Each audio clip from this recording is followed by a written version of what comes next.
யார பத்தி சொல்ல போறேன்னா என்னோட ஃபேவரட் ஆக்டர் அவரு. ஓகே, யார் நீ இது? கெஸ் பண்ணிருக்கணும். ஏற்கனவே ஒரு எபிசோட்ல கூட சொன்னேன். எஸ், ஆர்யா.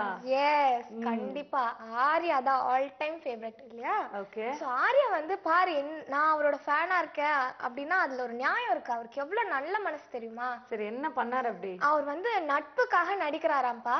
நட்புக்காக நடிக்கிறாரா? நட்புக்காக படம் நடிக்கிறாரா? சரி, ஜோக்கா? எனக்கு இதுக்கு புரியல. மேல அதாவது நீ சிரிக்கணுமா? என்ன தெளிவா சொல்ல வரேன்னு எனக்கு புரியல. என்ன? ஓகே, உன் மரமண்டைக்கு புரியாது, நான் வந்து தெளிவாவே சொல்றேன். ஓகே, என்ன அப்படின்னா ஆர்யா வந்து இப்போ எல்லா படத்துலயும் வந்து கெஸ்ட் ரோல் பண்ணிட்டு இருக்காருல்ல. ஓகே, மோஸ்டா அவர் வந்து எல்லாரும் கூப்பிடுறாங்க, ஏன்னா அவர் ஆமா, ஃப்ரெண்டா ஓகே இருக்காரு ஓகே, எல்லாரும் படத்துல கூடயும். கெஸ்ட் ரோல் பண்ணாரு, எஸ்எம்எஸ் படத்துல பண்ணாரு. பட் இந்த படங்கள்லாம் கெஸ்ட் ரோல் பண்ணது இல்லாம காசும் வாங்குறது இல்லையா அவரு? ஓகே, சோ அப்ப அது எவ்வளவு கண்டிப்பா பெரிய விஷயம் இல்லையா? ம். ஒரு சின்ன ஒரு சீன்ல நடிக்கணும்னாலே கோடி கோடி எல்லாம் கேக்குறாங்க இப்ப. சோ அவர் வந்து டாப் ஹீரோஸ் லிஸ்ட்ல இருக்காருல்ல. சோ அவர் ஹீரோவா நடிக்கிறத தவிர்த்து இந்த மாதிரி கெஸ்ட் ரோலும் பண்ணிட்டு இருக்காரு. அவங்க ஃப்ரெண்ட்ஸ்க்காக பண்ணி கொடுத்துட்டு இருக்காரு.